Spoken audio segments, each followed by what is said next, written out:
Hey guys, I am back for my second budget closeout, this time for the month of November. So I'll be talking to you about what I use as far as my calendar, my tracker, as well as my budget.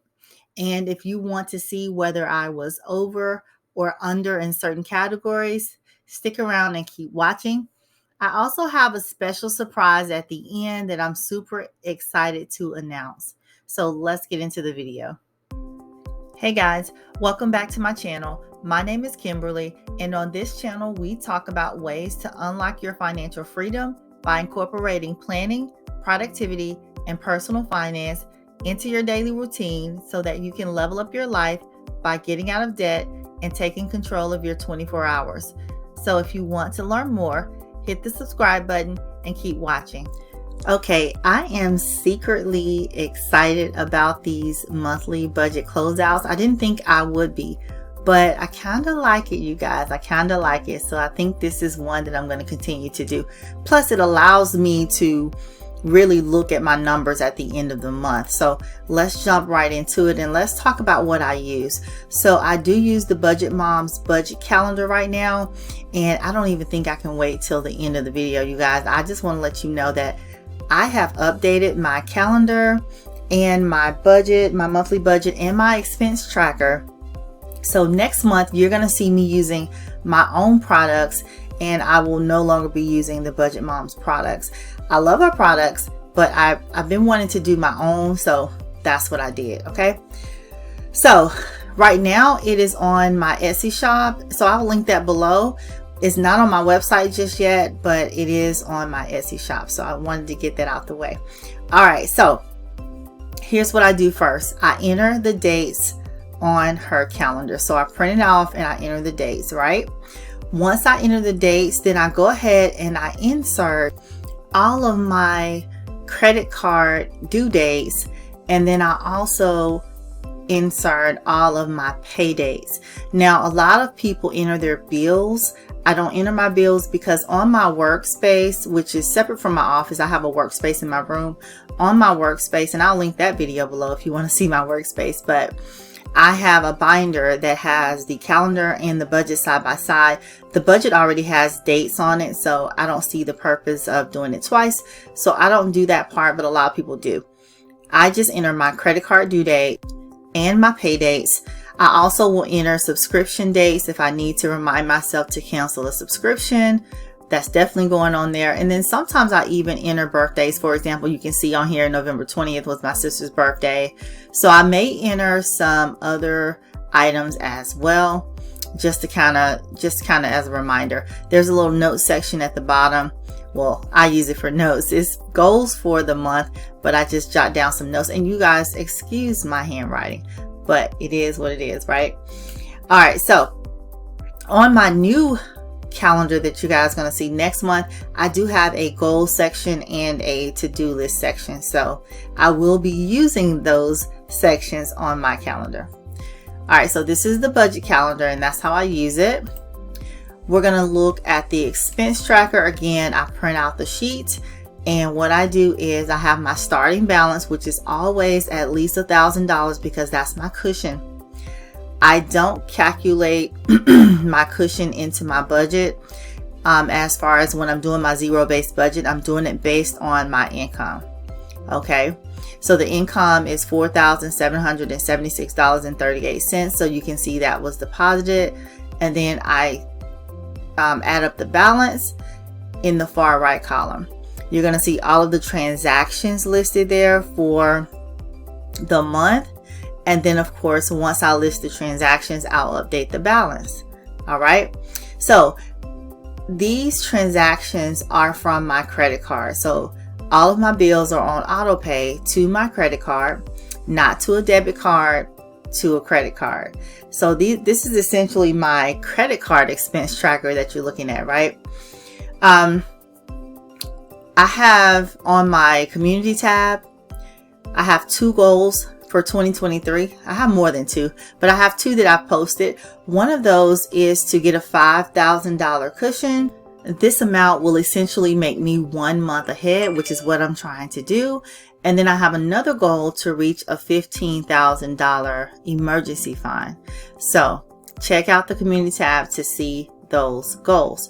But back to the expense tracker. So I make sure that every time I swipe my card, I write down the transaction so I can see that notification on my phone on the app.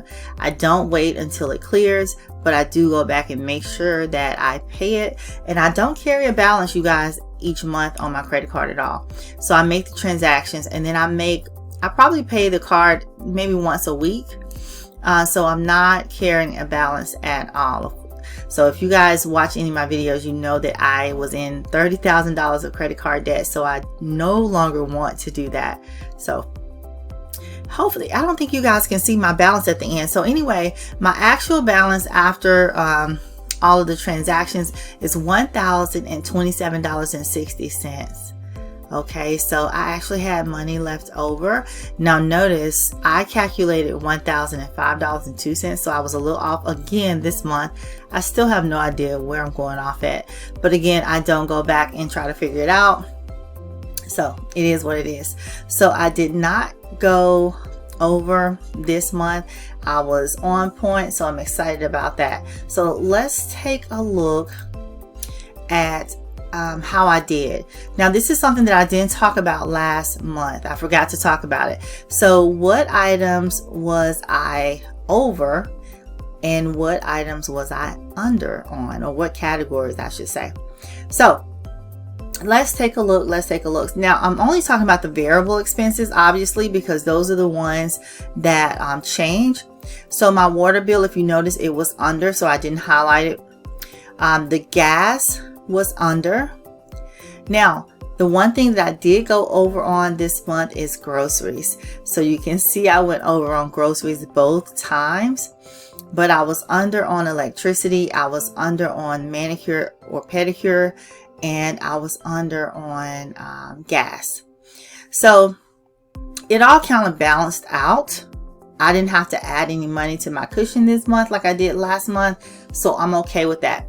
Now, one of the things that I did on this budget sheet that you guys are seeing on the screen, I highlighted a couple of things because I wanted to remind myself to mention to you guys, you're going to see some differences on my December budget.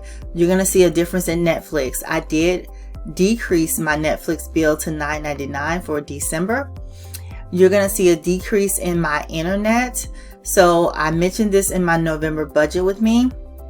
I was in Erica Kohlberg's November Savings Challenge.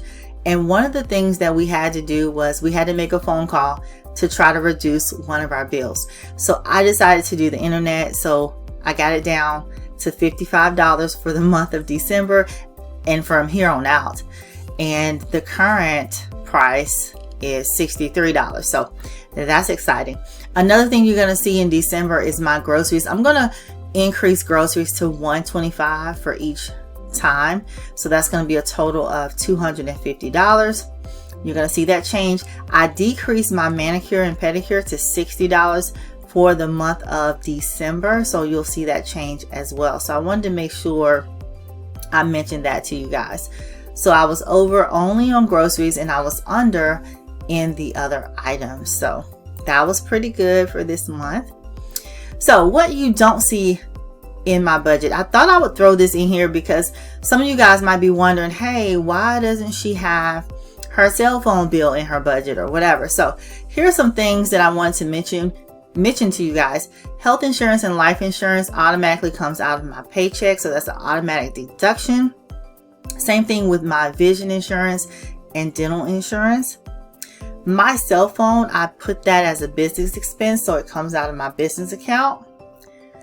Household items, you don't see that category on my budget because I have a Sam's Club sinking fund. So whenever I need household items, and I only have to go maybe once every 3 or 4 months, then I stock up on, paper towels and I even do forks and spoons and paper plates and things like that. So I get all those things from Sam's. So I don't include that in my groceries at all. And you won't see it on my budget because it's part of my sinking fund.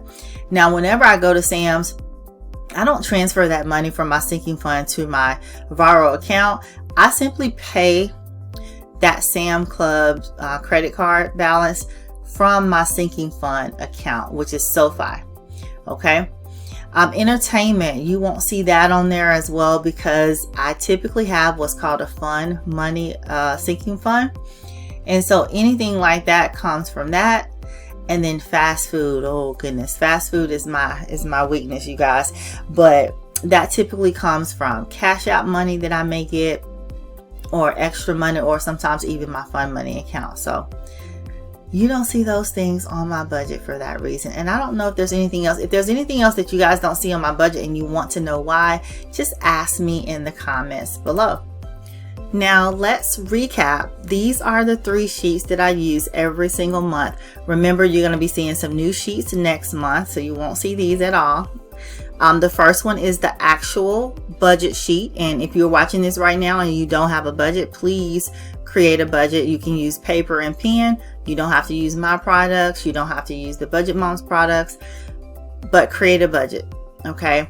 Then I have the calendar. The calendar is important because it gives you a visual of your pay dates or whatever it is that you want to put on the calendar.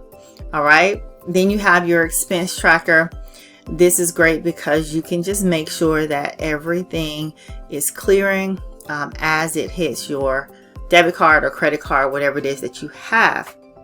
Now, if you follow the Budget Mom, she highlights her expense tracker items, and she, lets you know how much she spends for each category.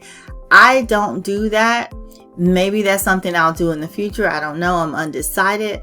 But I do like to look at my expense tracker, and I do like to see if I'm staying under budget each month and where I'm going over and under. So that's pretty cool. So remember, I have 2 goals for 2023, y'all. Cross your fingers. I want to get my $15,000 emergency fund. I'm at, I think, almost $11,000 right now. And I want to get 1 month ahead. I'm going to do a video on how I plan on getting 1 month ahead, because I just feel like that's something I want to talk about. But anyway, you guys, comment below if you want to continue to see my closeout budget videos, and also check out my new products on Etsy. All right, if you learned something from this video, go ahead and hit the like button, subscribe to my channel, and don't forget to hit that notification bell so that you are notified every time Edupreneur Diaries posts a new video. Thanks for watching, and I'll see you in the next one.